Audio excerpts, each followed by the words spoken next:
Hey, good morning. I am just intelligent enough to know that I'm not really that intelligent. I'm Greg. He's Tom. This is your In Crowd 815 podcast for the 25th day of April, the year 2026, the latest it has ever been in the history of mankind. You know, I could be another link in all the thoughts I'd be thinking, but I just don't have a brain. So I'm with you on that one. I don't know, man. What is that from? Wizard of Oz. Oh, I should know that. It's actually Judy Garland singing it. She says, you could be another Lincoln, or all the thoughts you'd be thinking. You could be another Lincoln if you only had a brain. Yeah. Well, Wizard of Oz. We'll see if that's part of the Wizard of Oz musical that I'll be doing at Starlight Theater this summer. Probably. It's iconic. Okay, so we got one team. Their team name is If We Only Had a Brain. So they haven't gotten back with me on their team name yet. So I gave them a team name. Harry Potter's not the only wizard. Because Harry Potter came out in 97, I believe, first book. There we go. So it's a 90s reference, and it incorporates their team name. Well, there you go. When we're all done, if we have 5 minutes to wrap up afterwards off the air, we can talk about tomorrow's trivia. Today's show could go a little bit long. We got two great guests to introduce you to, including Carly Jones from Children's Safe Harbor. She'll be coming up in the second half, and then we're going to meet Shawn Pfeiffer from Pucks for Autism. I can't wait to hear about what they are all doing, but first we need to do this.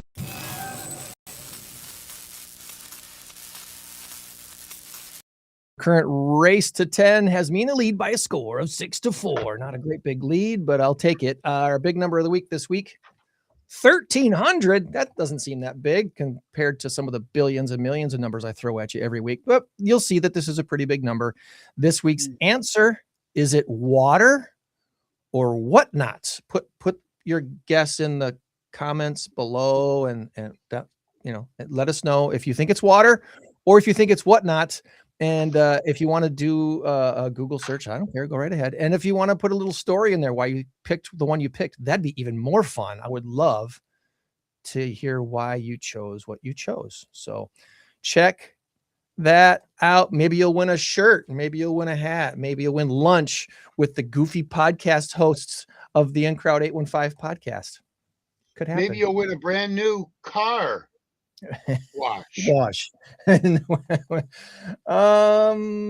think I'll save my shout outs for later because we got guests waiting in the wings. So let's bring on our guests today. Our first guest is I don't think he's joining us from the 815, but we'll talk about that as we go along. Shawn is the founder of Pucks for Autism.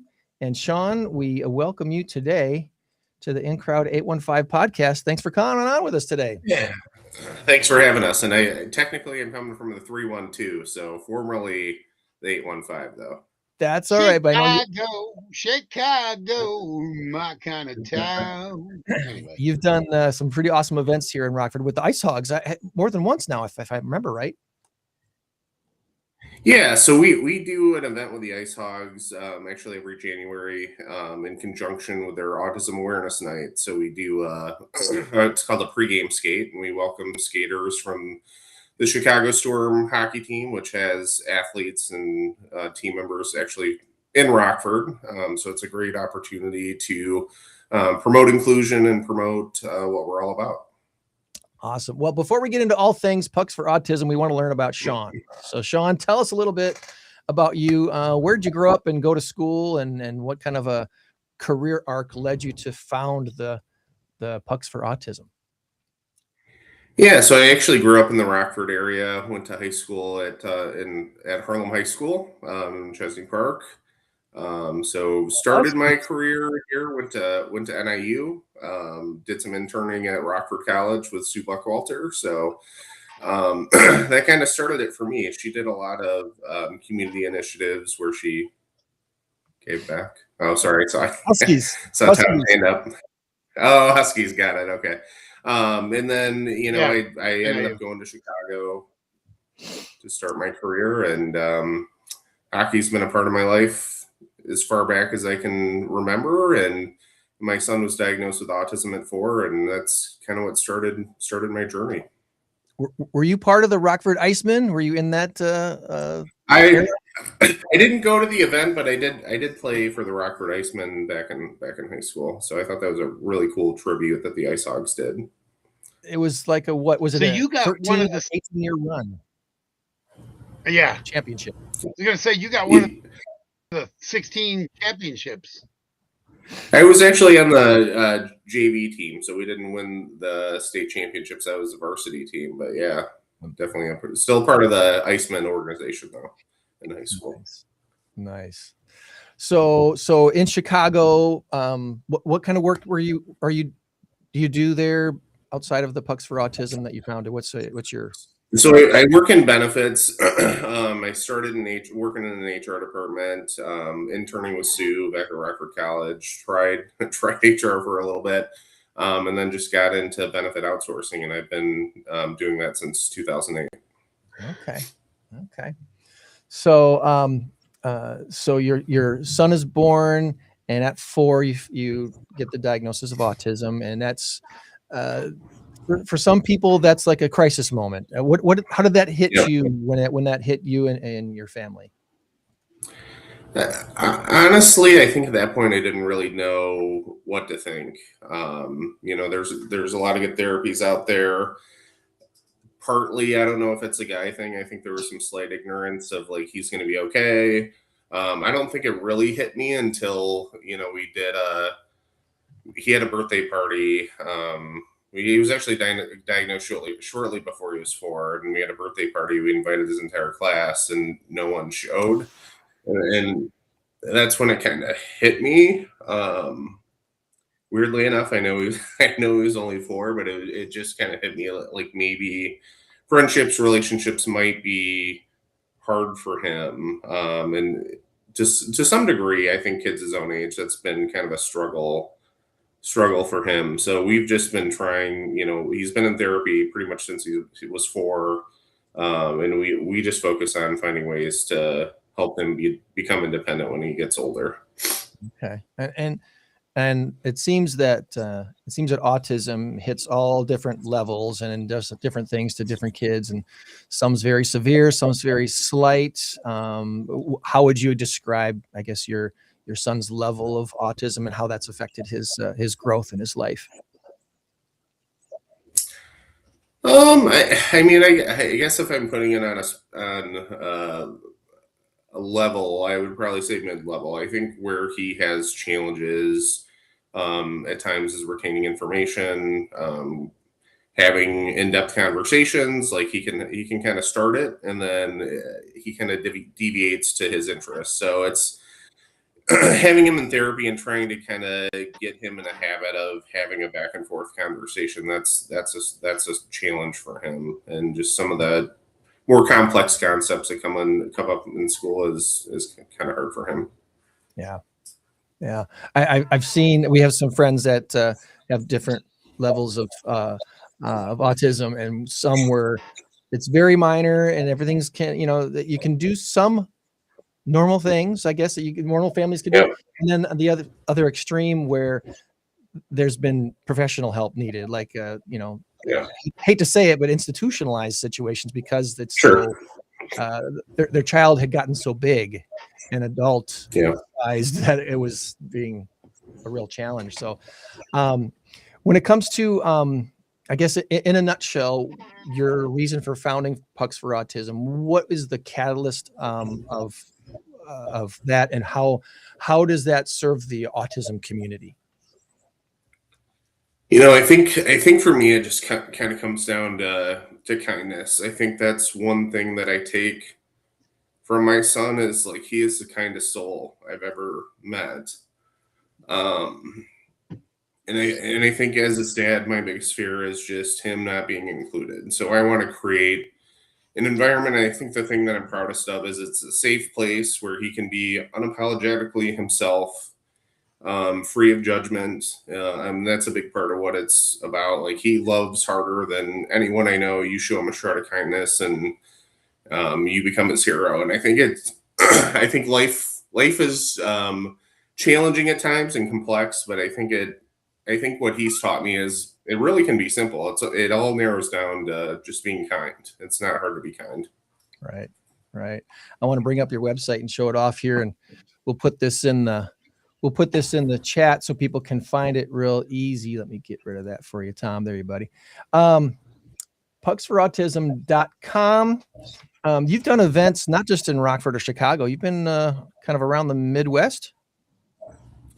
Yeah, so we've kind of been all over the map. So one of the things that we do throughout the NHL season, we call it the NHL Tour, and we partner up with the American Special Hockey Association, which has over 144 teams across the country, the largest special needs hockey organization in the country. So we went to 14 different NHL venues this past season. We partner up with the American Special Hockey Association to get local athletes to participate.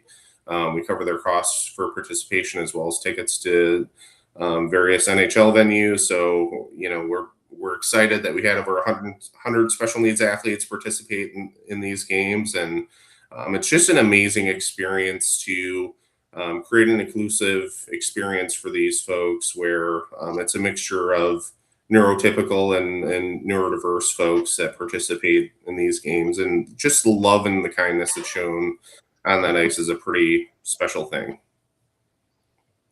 What kind of things are you doing here with these NHL teams? It's a more of a pre-game type of a situation? Yeah, so it's a mixture of things. So we do typically a pre or a post-game skate where we get an opportunity to skate on the NHL ice. So we kind of mix up teams. It's an individual sign-up type deal. And where we can, we try to incorporate player interactions as well. So there were things that we've done like fist bump opportunities with the players that we're able to do with organizations like the Minnesota Wild, Nashville Predators.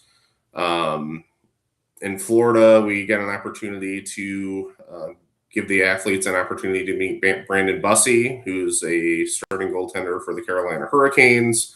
And has a brother that's on the autism spectrum. So we got an opportunity to meet him, introduce him to Pucks for Autism, and that's been a pretty cool thing as well. Nice. Want to give some shout outs to the folks on your board here. I'm kind of scrolling over them on the website here. Absolutely. I think one of the things I love about our organization is we have folks that are closely tied to individuals on the autism spectrum. So we got a lot of passionate individuals that are involved. Walker at the bottom is actually on the autism spectrum. So it's cool to kind of have the diverse viewpoints on the board, and they've been a huge part of the growth and the success of Pucks for Autism. Nice. Monica and Justin and Eva, relative, I'm assuming. Yeah, that's my wife, Eva. So she's involved. Definitely very passionate about PFA as well. Good deal. And as far as people's other involvement in the organization, is there an opportunity to volunteer for what you do? Are there other events coming up here in the summertime or anything else that? Yeah. So so basically throughout the year, we kind of have two big initiatives. One, the NHL tour, which I had talked about. And then two, during the summer, we have various adult and youth tournaments that are happening. Our big one being the first week of June 5th through the 7th. And we're going to be hosting close to 70 adult hockey teams throughout the Chicagoland area, Mount Prospect, Gurnee, Vernon Hills, and then technically not Illinois, Pleasant Prairie as well, right over the border. So we're going to be focusing our profits there to help the CFNIL Foundation. So we partner up with the CFNIL Foundation for that tournament. And focus funding there to help Fairhaven School, which is a public school that supports young kids and adults on the autism spectrum. So that's great. And then we also have a tournament at the University of Notre Dame in July. And that's going to be focusing efforts to help camp scholarships at Camp Millhouse. So that's a really cool, just an amazing venue to be able to participate there. And within that, we're going to do we've been doing all goalies games, which is pretty chaotic, pretty crazy, kind of a mess to watch, but it's an amazing time and the kids have fun. That sounds like a great idea. If you're gonna put some people out there on that might not that maybe shouldn't be wearing skates and be on the ice, put them in goal gear, right? Exactly. It's a train wreck to watch, but it's super fun. The kids have a blast. And then we do have one final tournament in the summer in Grand Rapids. So we're kind of all over the Midwest. We focus efforts there for Pine Grove Learning Center, which is a school dedicated to folks with intellectual disabilities. So I love the fact that we do these events and we focus efforts locally to support the community that we're hosting the event in. So then in terms of volunteering, so we do have things such as probably our biggest area of need is scorekeeping. So we're always looking for scorekeepers to kind of help us out there.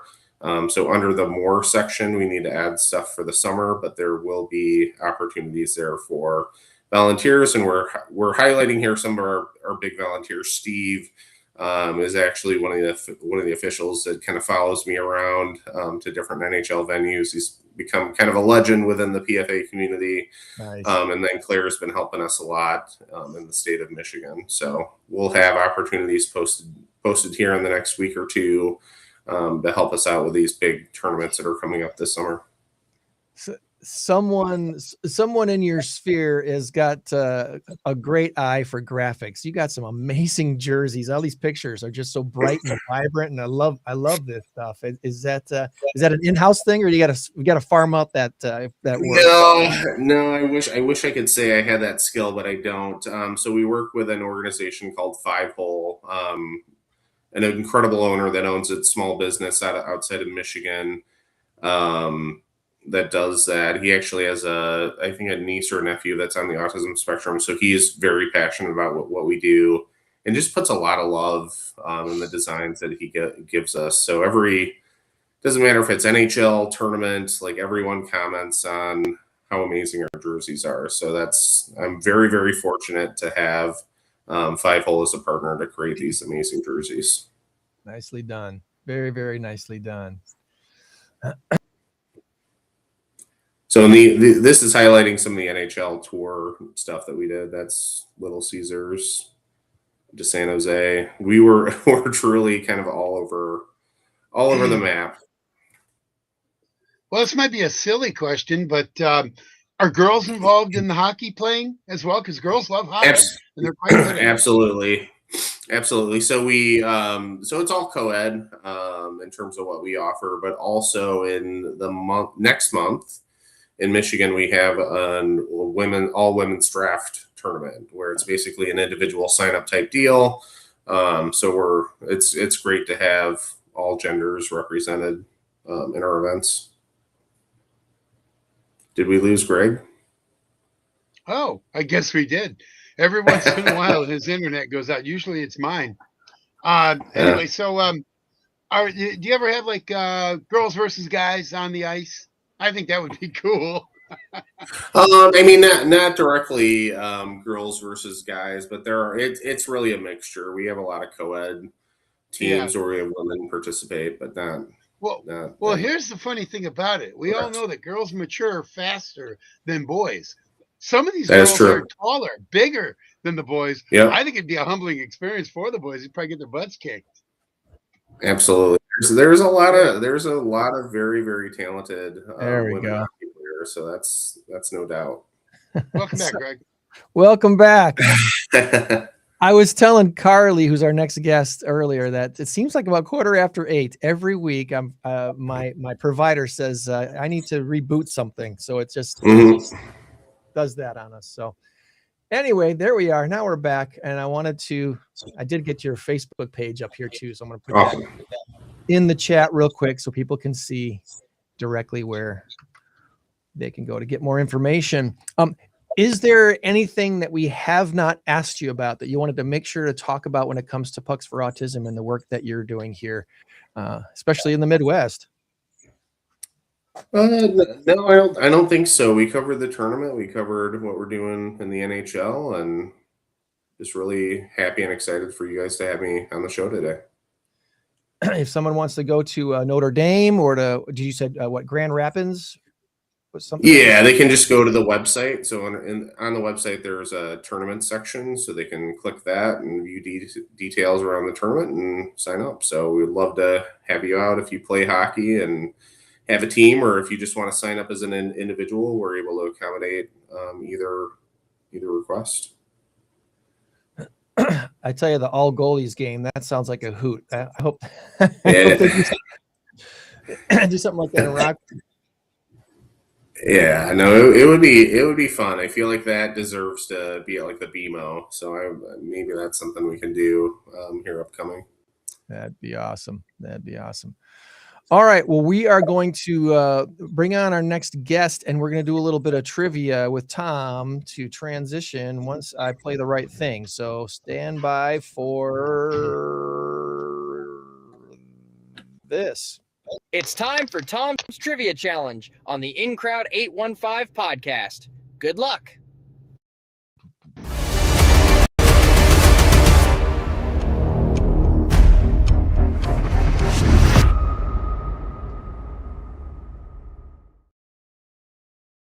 All right. Good morning, Carly. Good morning. How are you?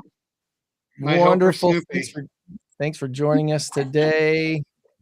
Let's find a screen that works for everybody here today. We're going to musical chairs this thing around a little bit. Do something like that. Put Shawn down here. There we go. That's looking good. Looking good. So Tom's got 7 questions for us today. They could be anything. They could be. Hoping we can score 4 or more. All right. We got an all-star cast. We got Shawn, don't call me Michelle Pfeiffer, and Carly, don't call me Simon Jones. I like it. Yes, sir. This is an all-star cast. Greg, you know the rules. Greg, let them guess first. Unless they don't know it, then it's all you, buddy. Yeah. Because Greg is the smart one here of the two of us. He doesn't. He's the smarter one, so he gets. This is what friends do. Friends build you up, make you think you're the best thing in the world, even though that's not always true. All right. What do you got, Tom? Well, I just meant that you have Google in front of you. That's all. I'm kidding. All right. So 7 questions. They're not designed. Yeah, these are 7 questions. They're not designed to make you feel stupid. They are simply general knowledge questions. I'm not doing like the hardline one, like, what's in my right pocket? That would be unfair. So, all right, here we go. Question number 1. By the way, the first 3 are multiple guess. The next 3 are not. And then the last one is multiple guess. So, or multiple choice, whatever you want to call it. All right, here we go. What was the most watched TV finale in TV history? Was it Cheers or MASH? Oh man. Once again, what was the most watched TV finale? Oh, go ahead. I think it was MASH. Yeah, Matt, I'm going with MASH too. I'm think you're all with correct. the team. Yeah. Yep, you're all correct. I noticed there's a slight little delay again. It happens when we have more than one guess.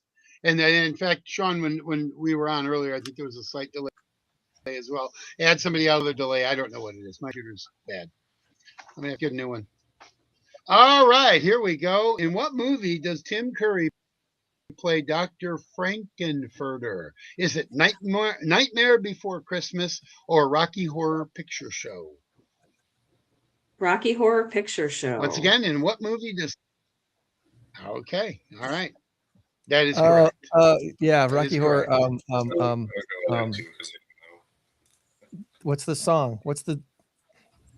Put your hands on your hips and you do the right. Yeah. Let's do the time warp. Yeah, there we go. What's the chorus? Time warp. Time warp. Yeah. Okay. I've never seen the movie. It's nuts. Don't throw toast at me. All right. What does the LL stand for in LL Cool J? Ooh. Is it Ladies Love or Livin' Large? Once again, what does the LL stand for in LL Cool J? Is it Ladies Love or Livin' Large? I'm going to say Ladies Love. I think it's Ladies Love, but it's Ladies purely Love. a guess. Ladies Love Cool James. Okay, I'm glad guys you are two are here. 3-0. I would have guessed the other one, so I'm glad you two are here today. That I didn't know that one at all. Good right. job. Good job. Well, All right. you were today years old when you learned about LL Cool J's nickname. All right, here we go. Number 4, author Samuel Clemens is best known by what other name? Huckleberry Finn. No, that's what he wrote. Right? He wrote Huckleberry Finn. Isn't this Mark Twain? Huckleberry. Yeah, Mark Twain. Mark Twain. It is Mark Twain. Good job, Greg. Yep. All right. All right, That's our 4. I'm out. here's a good one. There's your take the rest of them, and you still got more than 500. All right. In 20, what retailer was forced to call their yoga pants? That's a Tim Hawkins reference, in case you didn't know. After they were found to be, once again, in 2013, what retailer was forced to recall their yoga pants after they were found to be see-through? Greg, you remember the yoga pants song, Tim Hawkins, right? Tim Hawkins is hilarious. I can't remember the song, but I'm sure. Yeah. Oh, you need to. He's awesome.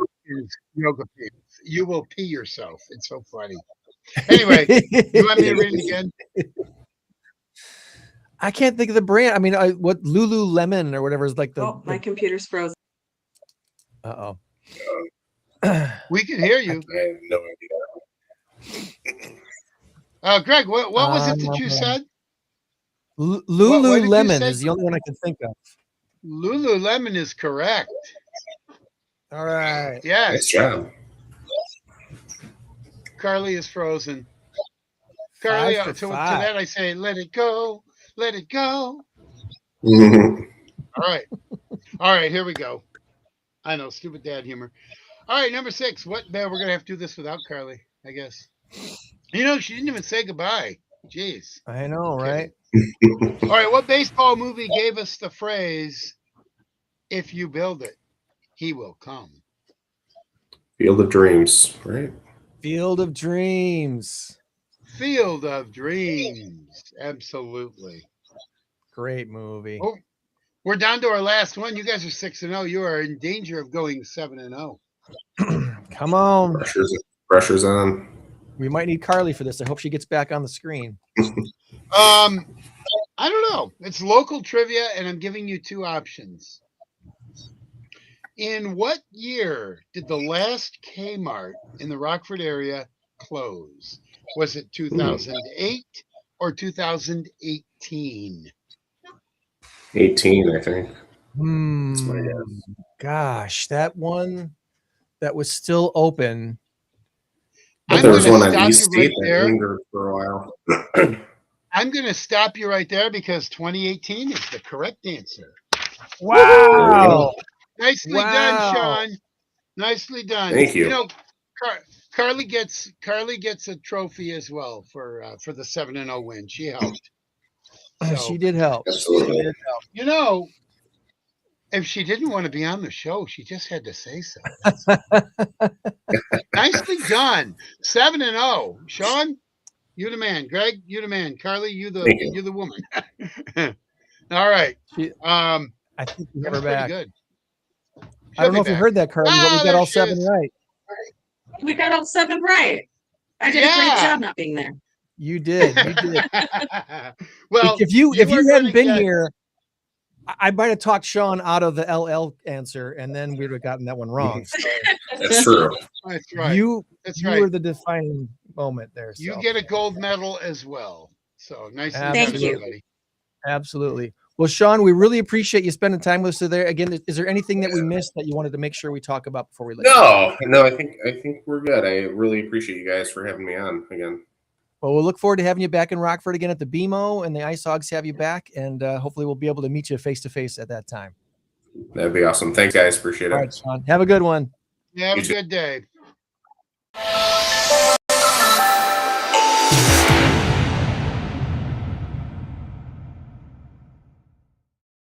All right.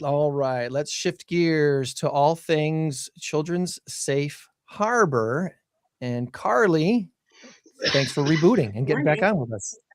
Yeah, I've got a little static over here on my end. I don't know what that's from, but we'll make it work. All right. Well, let's start at the beginning. Where did little Carly grow up? Where were you born and raised and go to school? Sure. I was born in Decatur, but raised here in Rockford my whole life. I went to school. I went to a few high schools. I had to check them all out. I went to Auburn. I went to Guilford, and then I graduated from Roosevelt. Okay. All right. And after high school, what was your career arc, if you will? After high school, I went to Rock Valley College. I worked in banking for a while. I worked for the city of Rockford. Started volunteering with Children's Safe Harbor about 10 years ago, served on the board for a little while, and then came back on in November of last year as the director. Awesome. And so is this your primary, has this been your primary work now for a while, or what did you do besides this? This is my primary work. This is what I do all day. Okay. So when you meet somebody for the first time and they've never, ever heard of Children's Safe Harbor, have no clue what it is, how do you describe it what's your little 60-second elevator pitch, if you will? Like our elevator speech? Sure. So Children's Safe Harbor provides supervised visitation and safe exchange services to families that are experiencing domestic violence. Here in the Winnebago County area, we have families that come from Chicago. We have families that come from Wisconsin. We've got families kind of from all over that come to us for our services if they're experiencing some sort of domestic violence. Okay. So when a couple is going through a breakup, oftentimes I was one of those that went through a breakup and had to exchange kids for a while. Thankfully, we didn't have any domestic issues and we didn't need a mediator to do that, but Sure. Others do. And I've heard, I want to say you're not the first organization I've heard about doing services similar to this, but yours seems to be the one that's most prevalent today. I guess if I'm right about it. How long has Children's Safe Harbor been in existence? So we opened in 2009, just doing safe exchanges, and we received a grant in 2014 that allowed us to start doing supervised visitation as well. So now we do a combination of both. And is that at a specific location? Do you have a specific office for that? We're at 1340 South Alpine. So anyone who's familiar with Rockford, it's the old Colonial Village Mall. We're in there, right next to Lifescape. We've got a lovely facility now. We changed or moved facilities in 2023 to this new facility. It's just lighter and brighter and more dignified for the families that we serve. Because the old one was over off of Charles, right? Isn't that 20th? Yeah. Yeah. Okay. That's when I first heard about your organization, was the 20th and Charles location, and the setup there was it worked for what it was needed to be. This sounds like this is a much better spot for you, though. It worked. It just wasn't ideal. So some of our safety precautions involve having separate parking lots for both parties, separate entrances for both parties, and then a way to keep both parties separate from each other during the exchange or the visit. And this facility is set up so much nicer for us to accommodate all of that comfortably. I got to ask the uncomfortable question. Did you say Charles and Charles and 20th is where the old location was? Yeah, and I remember. Well, I remember. I thought I heard you say Broadway and 20th. Was it Broadway? I guess not. Maybe it was. I thought it was Broadway and 20th. We're not there. My son-in-law. We're now on South Alpine Road. My son-in-law had to do the same thing with his ex-girlfriend. Sure. So the uncomfortable question would be this: when most people think of domestic violence, they immediately think that a man is beating up on a woman or something, and that's not always the case. It does go both ways, and I will leave, I guess, just that ball in your court. So statistically, what's reported is more violence against women, but you are correct. The violence does go both ways, and we treat the whole family at Children's Safe Harbor, right? We're working with both parents and the child. We're very respectful to both parties. We want to just encourage a safe place where a child can continue or begin a relationship with that other parent. Yeah. As a much younger man, when I found myself as a single dad with custody of my 3 kids, I was kind of, I didn't have a restraining order, but actually one time I did, but that's a whole nother conversation. But I just wanted to throw that out there because it is important to know, just because if you are in a position that you need help like this, it's available to you, and you shouldn't feel like you don't deserve it because you're a guy. You know what I'm saying? Yeah. Everyone, all families, if you're experiencing domestic violence, if you need assistance, we're here to help. Absolutely. So about you guys, you have a team of folks that help people out. You got a board of directors. We do. We have a board of directors. They're lovely. I couldn't do what I do without them. So I really appreciate all of them and their help with our fundraising, with just everything that we do. They put in a lot of work. Matthew and Nicole and Matt and Megan and Kaylee and Rachel and Joseph and Melissa, Allison, Aaron, Lisa, Sarah, a couple names I recognize there. So thanks to those who are serving and helping to do things. Yeah. They all look alike. Oh yeah. We need to, anonymity is probably pretty important. Is that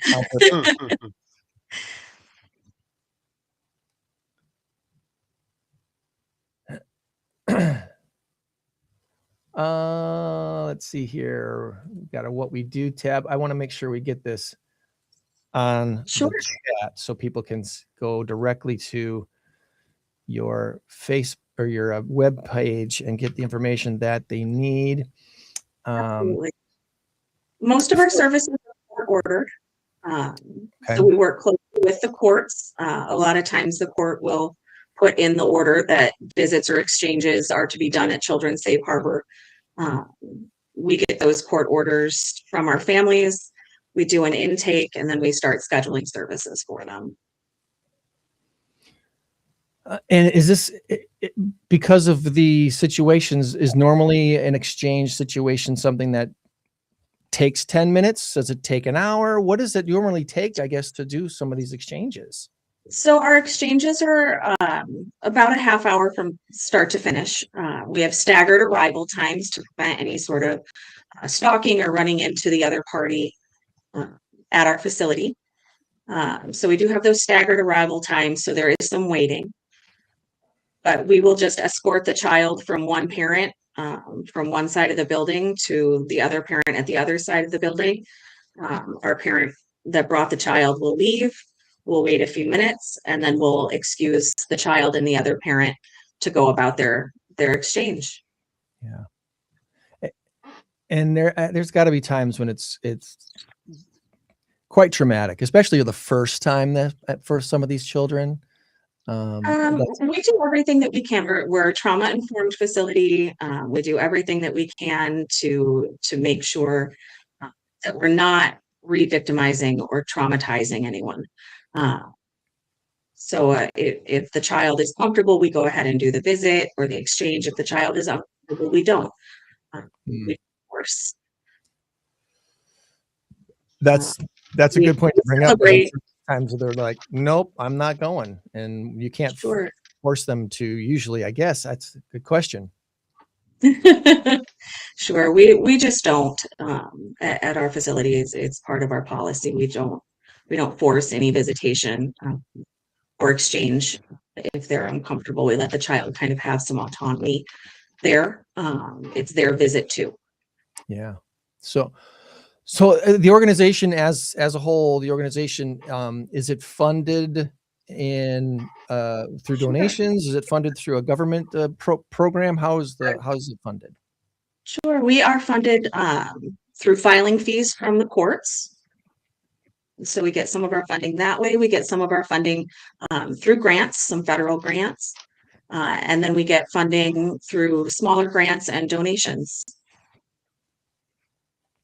So, because this can't be an inexpensive thing to do. Obviously, you need the building, you need the professionals that are involved. It is not. It cost us, I believe it costs us $55 to do an exchange, roughly, just for the building, the overhead, the staffing. And it cost us about $165 to do a supervised visitation. Our supervised visitations are 1 hour long. They're in our supervised visitation room on site with a supervisor. I've got a donate page here on your website, some items that you're looking for help. Sure. Some stuff for your visitation room, refrigerator. Yeah, we're always looking for enrichment too, for if you've got children's toys that are in good shape, things like that. We like to keep everything fresh for all the kids who are coming in.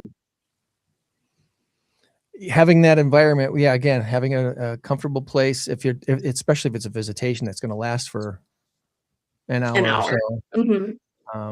Having such a nice, safe place for that to take place is pretty important. Do you have anything coming up that?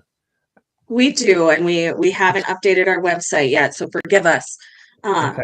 We have a guest bartending and bingo event that's coming up July 9th at Ernie's Midtown Pub here in Rockford. That'll be from 5:30 to 7:30. We're going to do 80s nostalgia bingo and raise some money for the children. And then we've got our large fundraiser that we're doing at Burpee on August 1st. It'll be a field trip to the museum in the evening from 5 to 8. All right. So guest bartending. Trying to see if there's an event thing. Okay. This is. Yeah, we're just. When was that 80s bingo again? So we did. We did bingo a couple months ago at Ernie's and had a great turnout. So we're doing it again. That bingo is July 9th. I believe it's a Thursday, if I've got the date correct. Oh, Thursday. Then I can make it. Greg, you and I should go. You could possibly Come go on to down. that. Come on down. We'll have drink specials and bingo. We'll have a Nintendo. And I can tell you this much. I've been to Ernie's a couple of times. They have exceptional food there. They do. Ernie's is phenomenal, and we're so grateful that they partner with us. The owner of Ernie's, I'm not sure if it's the same one now, but his name was Gene I'm not sure if it's even the same one, but that's where I first started playing trivia. It was at a place called Gene's Place. And then Gene's eventually. Okay. All right. So I don't know if they're the same. I don't know if Ernie's the owner's name is Andrew now, and he's absolutely phenomenal. So, super involved in the community. That's awesome. Good. Yeah, they do a really nice job there. So yes. Kind of curious. Are you? Do you partner with any other local not-for-profits or other groups here in the 815 area for any kind of services or events or anything like that?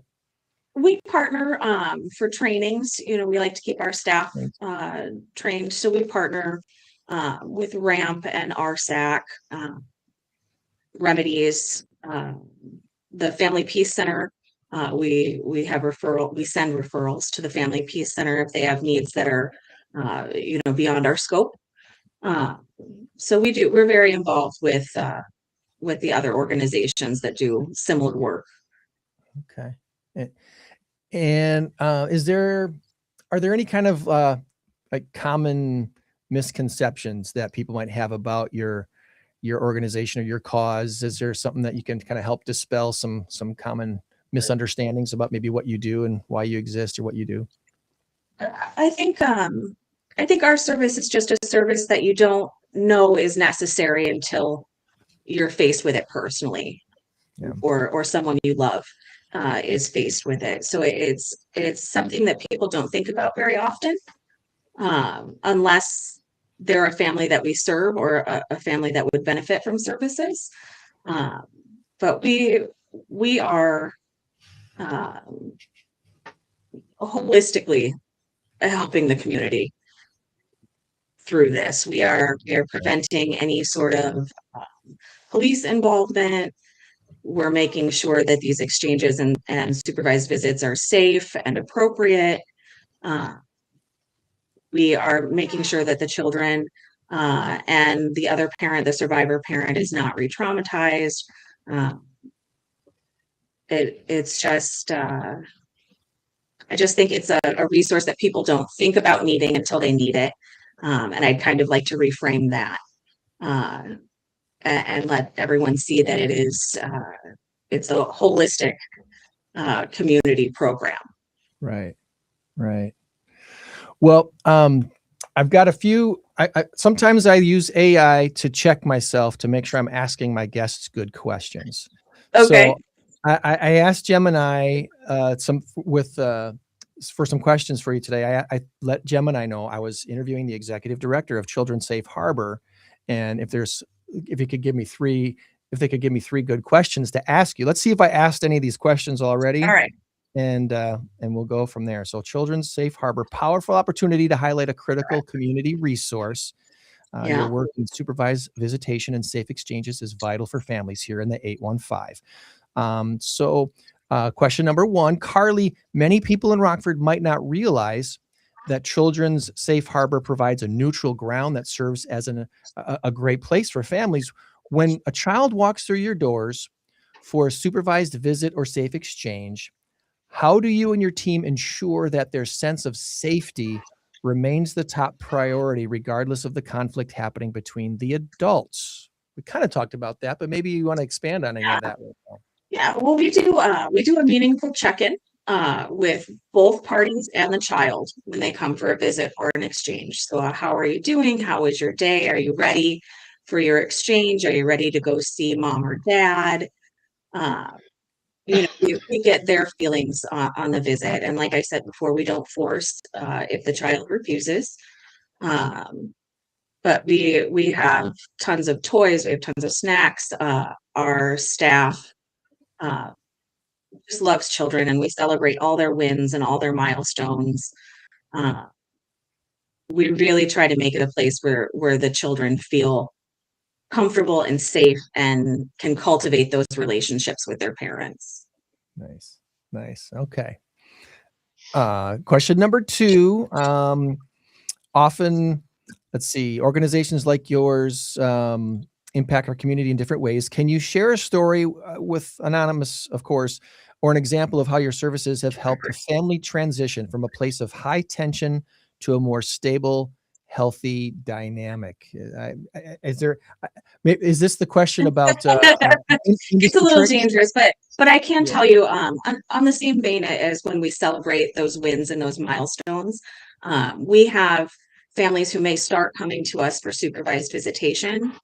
And as the child becomes more comfortable and that relationship grows and the courts see fit, they are moved to maybe safe exchanges instead. And we celebrate that win with the family, right? That's a win for us. That's a win for them.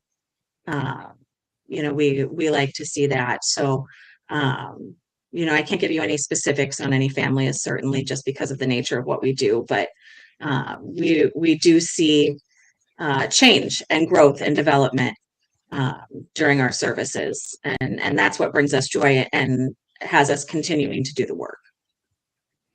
And that's a good lead into the third question that AI threw at me today. Scaling the mission. As the executive director, you're overseeing a mission that is free of charge to families who need it the most.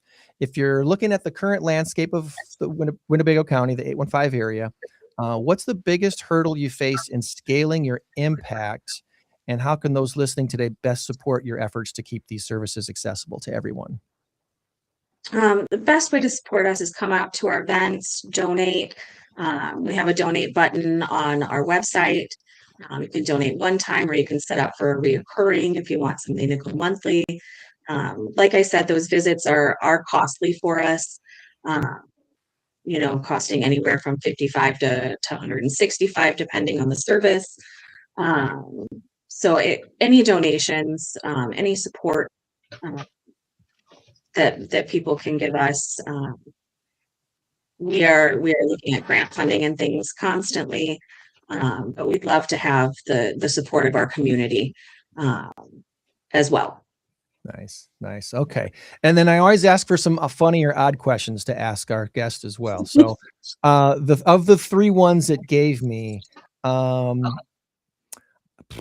let's see. I'm not sure which one of these is best. This might be, we're all about the 815 here, obviously.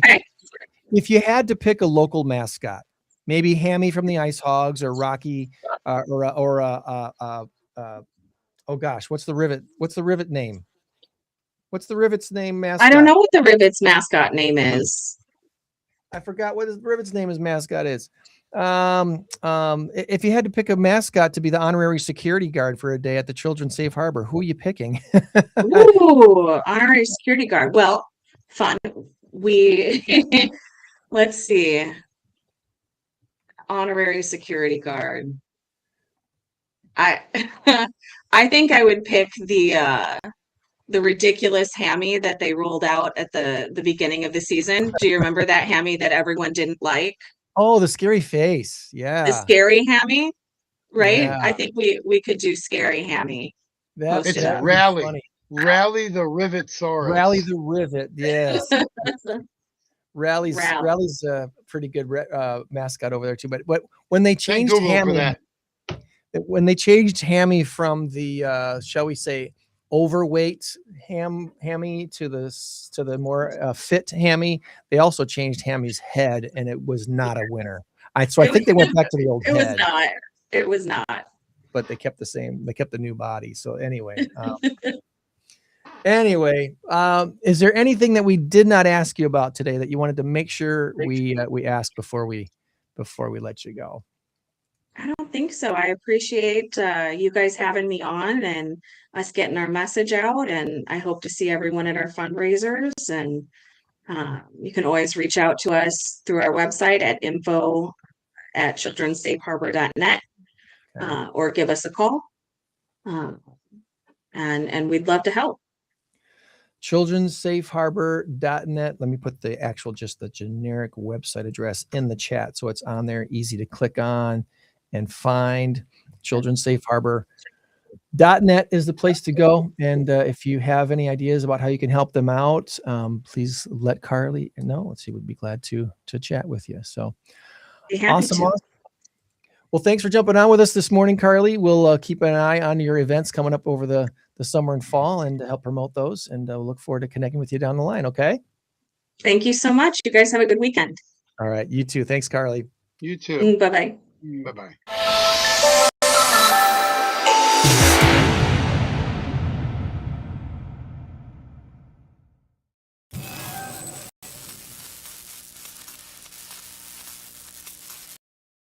All right, before we talk some football stuff, because we're going to have to talk some football stuff today. The draft is happening. What was it, round 4 through 7 today or something like that? No, it was 1, 2 yesterday, 3 to 1 yesterday, 2 and 3. No, it was. Oh yeah. We're on Saturday. I'm sorry. Thursday. It's round 1 on Thursday. Rounds 2 and 3 on Friday night, and today is Saturday. 3, 4, 5, 6. Today's the rest. My bad. Sorry. Yes. All right. So big number of the week this week is 1,300. Doesn't sound that big, but it is what it is. The answer, is it water or is it whatnot? And you gave me your guess. Have you heard of Ocean Well? I have not. Ocean Well is a California desalination startup. It's developing a subsea system to make ocean water drinkable. How about that? A possible solution for Arizona's dwindling Colorado River water supply. The startup is 3 years into its development project, which they're calling Water Farm. And it's building a 4.5 miles off the coast of Malibu. The underwater operation includes purification pods that are 1,300 feet below the surface. I'm going to take the point of the ocean.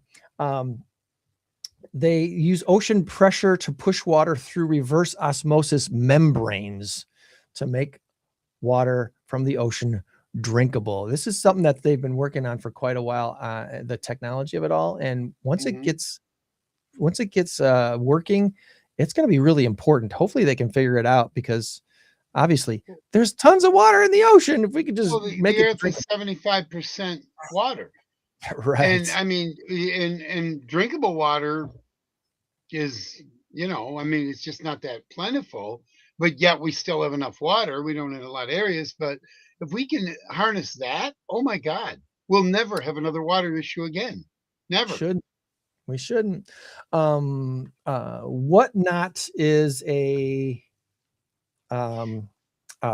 shopping platform. You might have heard this, but QVC Group, the owner of QVC and HSN, the Home Shopping Network, they're filing for Chapter 11 bankruptcy. Wow.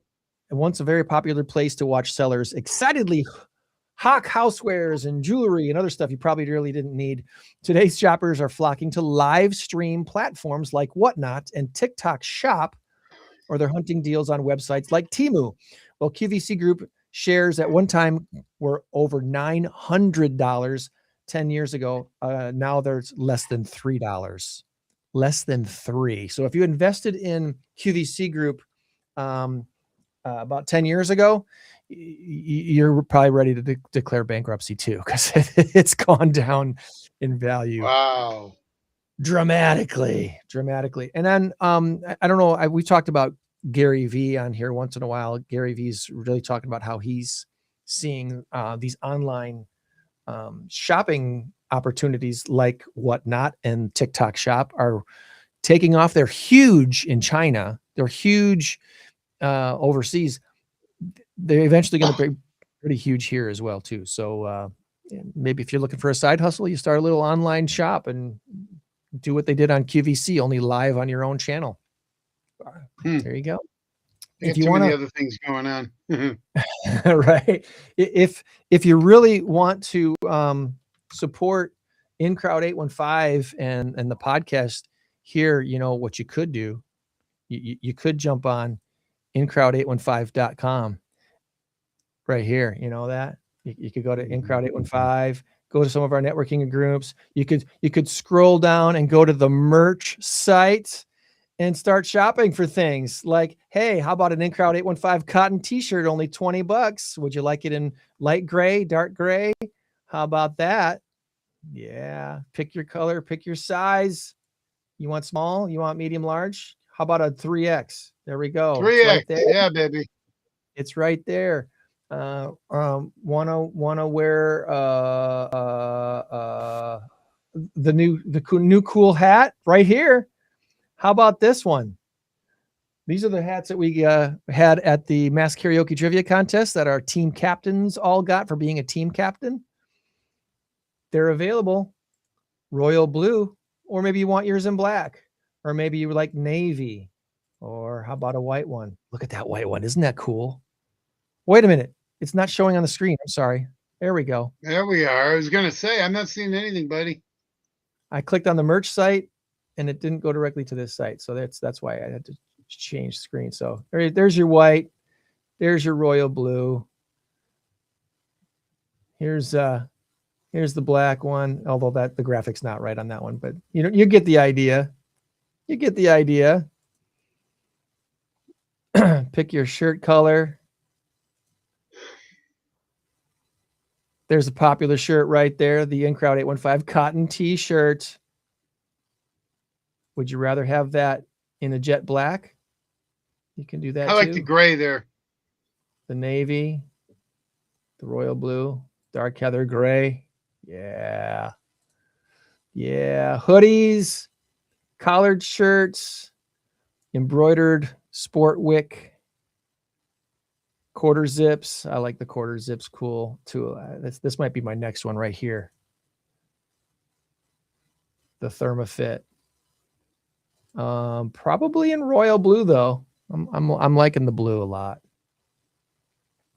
That's probably my next purchase right there. So incrowd815.com or the classic hat right there. Yeah, check it out. Go shopping. There's your shopping show for the day. Yeah. Tom's like, come on, dude. What are we doing? So Let's talk Packer football. Come on. Let's talk some Packer football and get all excited about what the Packers are up to. So, all right, I'll stop sharing this one now. Stop sharing. Back to the big screen. Yeah, NFL draft. It's getting a lot of teams. This is the year. This is the time of year when everything, all teams are 0-0. Everyone has a chance to win the Super Bowl next year, right? Yeah. Well, even the teams that you wouldn't think, Cleveland, pick your pick of 10 teams, Arizona, everyone Miami, except the Jets. The Jets. I mean, it's like they all are thinking. And right now, the Jets have been making some hay in the draft, as are the Giants. The Giants right now might be the odds-on favorite to win that division. Yeah. You got one of the best coaches in football. You got Harbaugh there now, the other Harbaugh. Yep, who I think's a better coach. Very well could be. I'm not sure. I'm not sure which one I would consider to be the better Harbaugh coach. Obviously, he spent a long time in Baltimore. He did a lot of good things there. If we're talking Packers, they select Brandon Sis. Is that how you said it? Sisse, defensive back from South Carolina. Yep. Totally excited to be drafted by the Packers. Oh yeah, absolutely. No, he was there were a couple of them. Chris Johnson from San Diego State University. He was my guy. He's the one I wanted.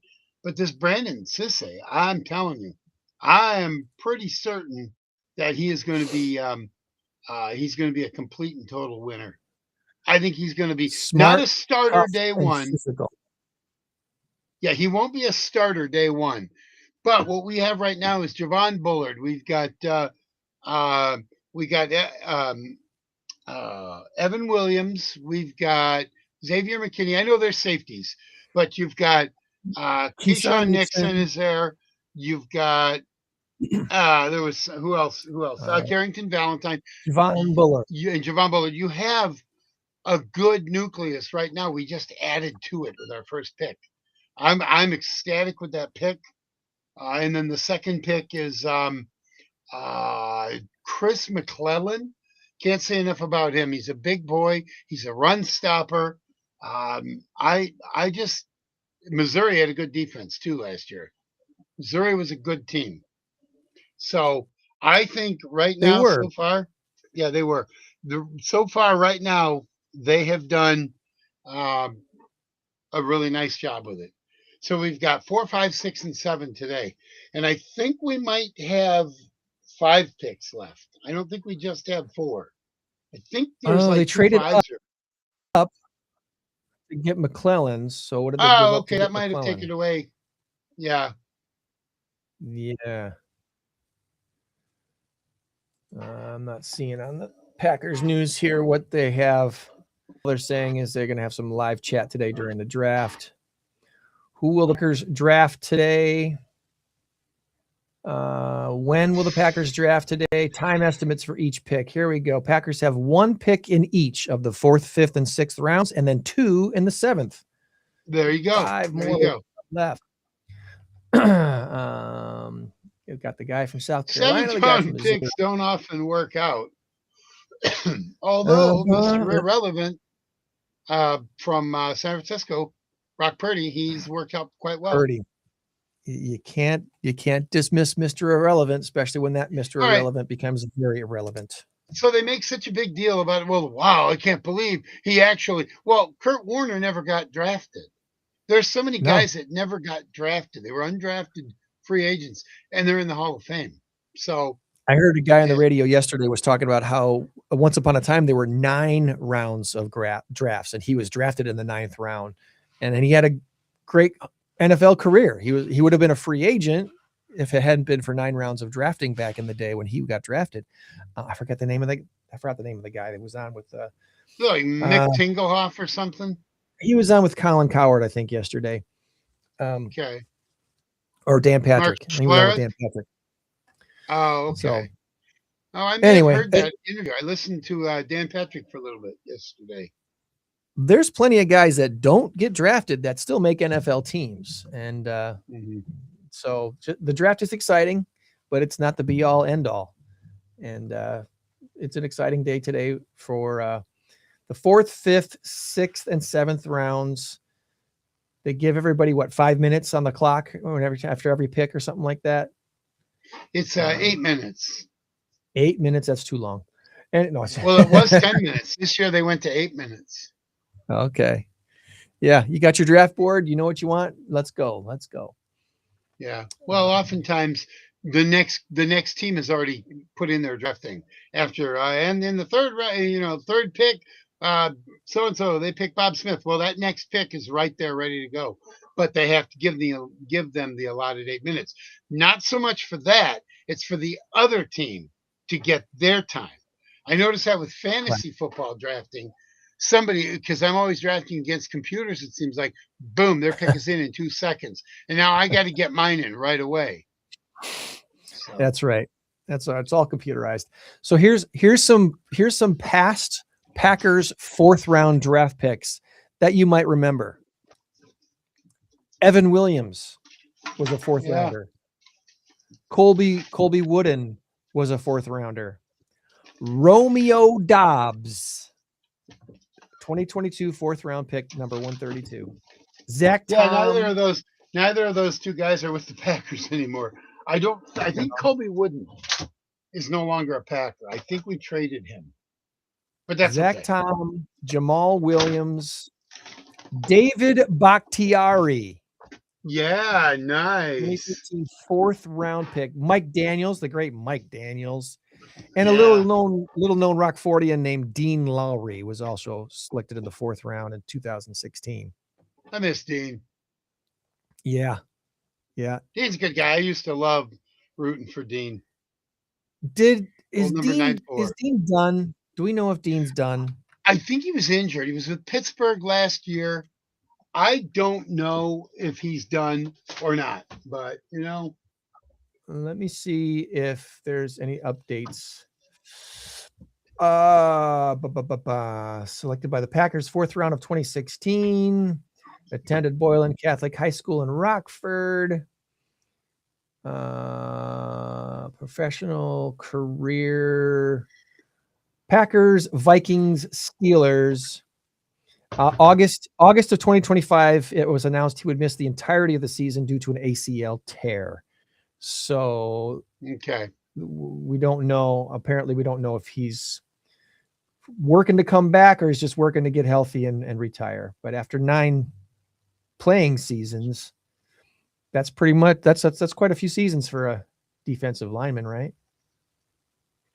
Yeah. I mean, Reggie White and stuff like that. There are guys that play 15, 16 seasons because it's not as grueling. You're not in on every play, and in the plays you're in on, they go the other way. So you're there. You don't have that boom, that crash every single time like a center, a guard, and because there's contact on every play, but not every player on the field has contact. No. So if you're a defensive end and the ball goes the other way, well, it's not as much wear and tear. All right. Here's a trivia But question. an ACL, Here's a trivia question for you, Okay. Tom. All right. So career NFL statistics for Dean Lowry as of 2025, 271 one tackles. touchdown That was going to be my question. How much has he scored a touchdown? One touchdown. against the Bears, recovered a fumble. He was NFC Player of the Week for that week. Okay, here's a better question. Has Dean Lowry ever had an interception in the NFL football field? I'll say no. 16 and a half sacks, 18 pass deflections, 1 interception. He did. Okay. It doesn't say where or when, but 1 interception is on his stat sheet here. So, yeah. Released by the Vikings in March of 24, signed with the Steelers, made 12 appearances with the Steelers, 1 pass deflection, 1 sack, 5 combined tackles, and then the ACL tear in August of 25. So anyway, our buddy Dean was selected in the 4th round, and that's going on today. Hey, at the end of the day today, you're going to know what your favorite team has selected, what their prospects look like. Yep. And the sports talk radio this next week is going to be really fun and interesting as if you're an NFL fan. Podcast listening too, if you're into the podcast stuff. So yeah, I might watch a couple podcasts today, but I don't. I'm getting ready for the trivia event tomorrow. I've got a ton of stuff to do. I absolutely have a ton of stuff to do. So I do too. So as far as my shout outs go this week, I want to congratulate my friends Brent and Eileen on the sale of their house in Rochelle. It's fun to be able to help people, help friends in their major life things like their house sales and house purchases and stuff like that. And this was a really special one. This couple, they had their house built in Rochelle 30 years ago. They raised their kids there. They thought they were going to live there 5, maybe 6 years. They ended up staying there for 30 years. And this is a great house, great town of Rochelle. And their daughter and their son-in-law moved closer to the suburbs. So they wanted to be closer to their grandkids. So they bought a house. Okay. They bought a house and are moved to Volo, which you and I need to go to Volo and go to that museum, the auto museum they got out there. Okay. Have you been there yet? I have not. I'm on board. Let's do it. The Volo 65th anniversary of the Volo Museum. World visitor attractions located on 75 acres. And because I was a fan of the day for Good Day State Line, they set me up with 4 tickets, dude. Oh, nice. When can we go? We got to get that on the calendar and get out there. And all right. And I want to go once Brent and Eileen are settled in their house, so we can also visit their new house. Oh, sounds good. So it'll be a 2-for trip. It'll be a 2-for thing. So yeah. So good. Thank you to Good Day State Line for the free tickets and for having Crowd 815 on the show. Yeah, Michelle's awesome. Does a great job with her Good Day State Line show. So big shout out to the Braskies this week. The other thing, if I can get my calendar to load up, the other thing to shout out this week was Victory Pickleball. They got some special stuff, and we announced. We got to get that on the screen. Victory Pickleball is doing something within Crowd 815 this summer, and it's going to be a summer of fun fundraiser, if you will, that you're going to want to be a part of. Let me get this on the screen. Where'd you go? There it is. All right, get this on the screen, Greg. Victory Pickleball is going to be hosting Summer Mondays, June 29th, July 27th, and August 31st from 5 to 8 p.m. And the 3 not-for-profits that you see on your screen, the Greg Lindmark Foundation, the 205 DDS Direct Dental Services, and 815 Stone Scrubbers are going to be the 3 featured not-for-profits this summer at these 3 events. At each one of these events, it's open pickleball playing. And obviously, we're celebrating the 250th anniversary of our country.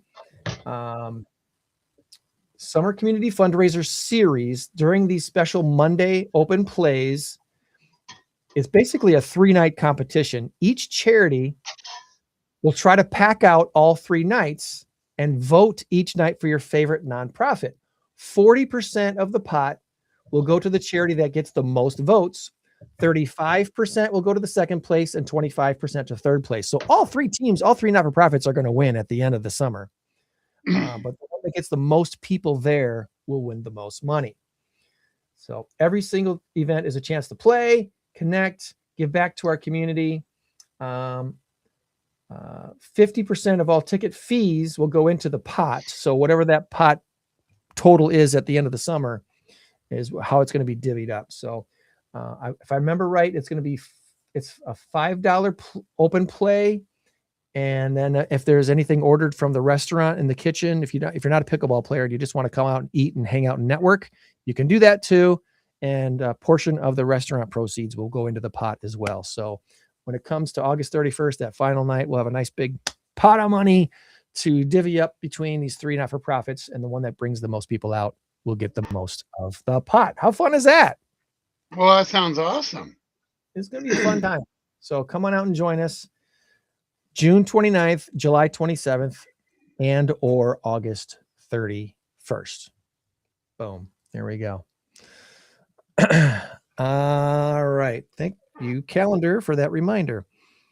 As far as other shout outs go this week, our friends up at AmSpirit Networking Group, they had their Visitors Day up at Louis Tap this week. They got a great group going up at in Roscoe. If you're looking to join a networking group, this is a pretty affordable one to join. They're still looking for an HVAC person, a CPA. What else were they looking for? There's like 3 or 4 other categories they're specifically looking for to join their networking group to share business. It's a one of those networking groups where everyone is expected to refer each other's business for their clients and stuff, and it helps grow your business. You become a salesperson for other people's businesses, and they become a salesperson for you. So look into that if you're looking to grow your business. AmSpirit up at Louise and Roscoe. Art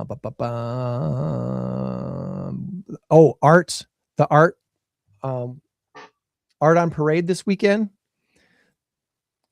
A shout out to Womanspace, who we've had on the podcast. They've got some very special things going on with the Art on Parade, the Community Foundation of Northern Illinois. They got some special stuff, and all over the area are all these different art displays going on this weekend. Art, is it Art on Parade or Art on Display? What's it called? I think it's on Parade. I think it's Art on Parade. On Parade. Let's see if that comes up right. That's not coming up anywhere. That's okay. So that's taking place this weekend, today and tomorrow. The original conference at CityFirst, I mentioned that I think earlier too, that their big finale thing is 20 years they've been having the original conference for women here at CityFirst Church in Rockford. 20 years. And they had a big after party Thursday night. And that's going to be, then we've got your trivia event tomorrow. Is there still room for your 90s trivia event tomorrow at Louis? No, there's not. It is packed out. All right. Yeah, it is really by invite only, because Gotcha. I have to control how many. What we were going to do is that we were going to spill over into the other room if need be. We won't need to be. There's going to be probably 13 teams, 12 for sure, maybe 13 and possibly 14. I haven't gotten a response back from a couple of them. Okay. So I'm going to assume they're going to be there. And if not, then we go with 12. Okay. Let me see if I can find it this way, and that way I can.